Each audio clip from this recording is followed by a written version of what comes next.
Imagine standing on the edge of the ocean. It is a quiet day. The only sound you can hear is the gentle splashing of waves and the rustling of leaves in the wind. But as you look closer at the coastline, you realize you aren't looking at a natural cliff or a rock formation. You are looking at a skeleton. Rising out of the water and the dirt are massive concrete pillars. They look like the ribs of a giant beast that died a long time ago. Trees are growing out of the tops of walls. Roots are twisting around rusted metal. This place looks like an ancient temple, something from 1,000 years ago. But it isn't ancient. It is a memory from less than 100 years ago. This is the Kawanami Shipyard in Imari, Japan. Today, it is a beautiful, haunting ruin where nature has taken back the land. But back in the 1940s, this place was loud, dangerous, and full of desperate energy. It was a factory built for war. It was a place where people tried to do the impossible, and then, almost overnight, they walked away and left it to rot. To understand this ruin, we have to understand the man who built it. His name was Toyosuke Kawanami. In the world of Japanese shipbuilding, he wasn't a polite businessman. He was called a maverick, or sometimes a monster. He was aggressive. He wanted to build things faster and bigger than anyone else. Before World War II, shipbuilding was a slow art. It took time to make a quality vessel. Kawanami didn't care about the art, he cared about speed. When the war started, Japan needed ships desperately. They needed ships to carry soldiers, food, and oil. Kawanami saw an opportunity. He bought this land in Imari Bay, in the Saga Prefecture of Japan, and he promised to build ships at a record pace. The shipyard opened around 1940. It was massive. It wasn't just a few docks, it was a whole city of industry. At its peak, thousands of people worked here. The philosophy was simple: quantity over quality. They used a conveyor belt style of production. As soon as one ship was finished, the next one was already being started. It was a factory line for the ocean. For a few years, this place was the heartbeat of the local economy. It was loud. It was smoky. Hammers were banging against steel 24 hours a day. But as the war went on, things started to change. Japan began to lose. And when a country starts losing a war, they start running out of materials. This is where the story of the Kawanami Shipyard gets really strange. By 1944 and 1945, steel was incredibly hard to find. Most of the metal was being used for guns, tanks, and ammunition. But the Navy still needed ships. So, what do you do when you need to build a boat but you don't have any metal? You get creative. The engineers at Kawanami were told to try something unusual: concrete ships. It sounds heavy, right? But if you shape concrete correctly, it will float. They tried to build ships using wire mesh and cement. It was a way to keep the factory running without using precious steel. But there is an even stranger legend about this place. This area of Japan, Imari, is famous for something very specific: porcelain and pottery. For centuries, the people here have been masters of making ceramics.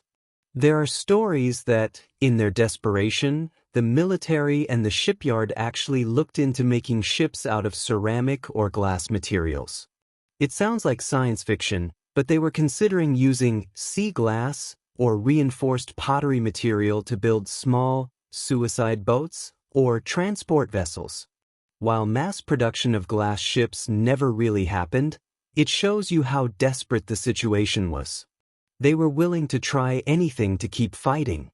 The shipyard transformed from a standard factory into a place of experimental survival. We also have to remember the people. When we look at cool ruins today, it is easy to forget the human sweat and pain that went into building them. As the war got worse, most of the able-bodied men were sent to the front lines to fight.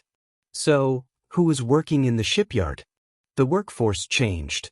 They brought in students, young boys who were mobilized from schools to work in factories instead of studying. They also used forced labor. Prisoners of war and laborers from Korea and China were often forced to work in Japanese factories under terrible conditions. The hours were long, the food was scarce, and the work was dangerous. Accidents were common. The pressure to build faster and faster meant that safety was ignored. When you look at these crumbling walls today, you are looking at a place where people suffered. It wasn't just a building, it was a prison for some and a grueling duty for others. Then, in August 1945, everything stopped. The war ended. Usually, when a factory closes, it is a slow process. People get laid off over months, machines are sold, and the lights are turned off one by one. But for a war factory like Kawanami, the end was sudden. The demand for warships vanished in a single second. The monster Kawanami's company went bankrupt shortly after the war.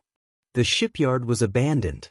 There was no money to tear it down, and there was no money to convert it into something else. So they just walked away. For decades, the site sat there. The expensive machinery was eventually stripped away and sold for scrap metal. But the concrete skeleton remained. And this is when the second owner of the shipyard moved in, Mother Nature. Imari Bay is a wet, humid place. Vines started to crawl up the walls. Rainwater pooled in the empty docks. Trees took root in the cracks of the concrete.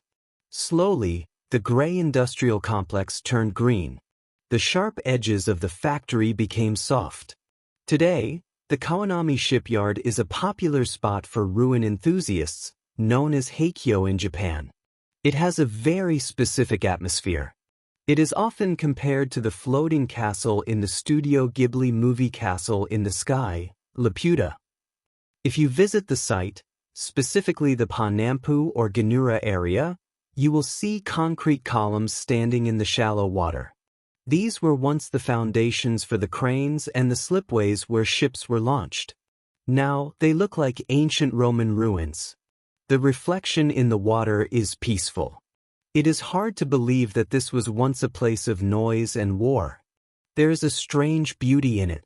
It shows us that no matter what humans build, no matter how big, strong, or aggressive we are, nature eventually wins.